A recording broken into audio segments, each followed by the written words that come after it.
Querido Jesus, lerei agora as páginas da tua vida, que elas me levem a te amar cada vez mais e que tuas palavras firam o meu coração e me levem a mudar de vida. O evangelho de hoje é o evangelho de São Lucas, capítulo 7, versículos 1 a 10.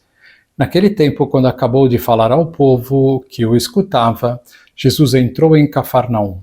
Havia lá um oficial romano que tinha um empregado a quem estimava muito e que estava doente à beira da morte. O oficial ouviu falar de Jesus e enviou alguns anciãos dos judeus para pedirem que Jesus viesse salvar seu empregado. Chegando onde Jesus estava, pediram-lhe com insistência: "O oficial merece que lhe faças este favor, porque ele estima o nosso povo. Ele até nos construiu uma sinagoga." Então Jesus pôs-se a caminho com eles. Porém, quando já estava perto da casa, o oficial mandou alguns amigos dizerem a Jesus: "Senhor, não te incomodes, pois não sou digno de que entres em minha casa. Nem mesmo me achei digno de ir pessoalmente ao teu encontro. Mas ordena com a tua palavra e o meu empregado ficará curado. Eu também estou debaixo de autoridade, mas tenho soldados que obedecem às minhas ordens. Se ordeno a um vai, e ele vai, e a outro vem, e ele vem. E ao meu empregado faz isto, e ele o faz." Ouvindo isso, Jesus ficou admirado, virou-se para a multidão que o seguia e disse: "Eu vos declaro que nem mesmo em Israel encontrei tamanha fé." Os mensageiros voltaram para a casa do oficial e encontraram o empregado em perfeita saúde. Palavra da salvação. Glória a vós, Senhor. Vamos olhar para Jesus. O evangelho de hoje narra o famoso episódio do centurião romano, que, sem ser judeu, mostra um carinho e um apreço por Jesus extraordinários. Um apreço tão grande que o leva a acreditar piamente que é um enviado de Deus e pode fazer milagres, inclusive à distância. Ao mesmo tempo, mostra uma humildade incrível. Nem sequer se julga digno de receber Jesus em sua casa. Por isso, manda uma embaixada de amigos judeus para irem ao seu encontro e pedirem o milagre da cura do seu subordinado, sem que necessite se deslocar. Jesus fica muito emocionado ao ver a fé deste homem, que lhe faz um elogio rasgado. "Eu vos declaro que nem mesmo em Israel encontrei tamanha fé." Saibamos aprender deste homem a termos uma fé segura e sem titubeios em Deus, e ao mesmo tempo ao ver-nos como realmente somos, alguém que recebeu tudo de Deus, e por isso sermos humildes, necessitados de Deus, e olhando os demais como iguais, e não com ar de superioridade.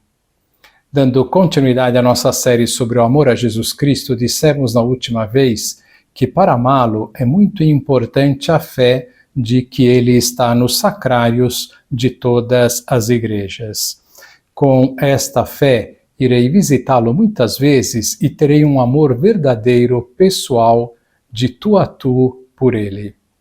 Então, vimos até agora que teremos um amor por Cristo se o encontrarmos pela dor, por algum acontecimento doloroso que nos fez encontrá-lo, a morte de uma pessoa querida, o diagnóstico de uma doença grave, um grande fracasso profissional, etc., ou termos um amor por ele, uma vez que acredito que ele existe, avivando a fé de que ele está sempre do meu lado e que está de modo especial no sacrário. Que outras realidades nos fazem ter um amor profundo por Jesus Cristo? Gostaria de falar de mais duas: saber que Jesus tem sentimentos e compadecer-nos pelas dores que Jesus Cristo padeceu e padece por nossos pecados. Vamos falar em primeiro lugar dos sentimentos de Cristo. Saber que Jesus está sempre do nosso lado e está em todos os sacrários das igrejas ajuda muito, de fato, no nosso amor por ele. Porém, A maior parte das pessoas imagina Jesus como alguém estático, parado, quase como uma estátua. Mas não é verdade. Jesus é o mesmo que viveu há 2000 anos atrás, com os apóstolos, com os discípulos, no seio da Sagrada Família. Jesus, uma vez que assumiu a natureza humana, é uma pessoa como qualquer outra que sente frio, sente fome, sente sede, se emociona, se entristece, sorri, se diverte conosco, acha graça quando nós brincamos com ele, sofre ao ver o nosso sofrimento, etc. E é este Jesus que está ao nosso lado o tempo todo e também no sacrário. Sim, é difícil ver os sentimentos em Jesus, uma vez que não o vemos com os nossos olhos. Mas o fato de não vê-lo não significa que não tenha sentimentos. Jesus, ao estar conosco, como qualquer pessoa, vai reagindo com o que dizemos a ele. Se brincamos com ele, ele sorri e também brinca conosco.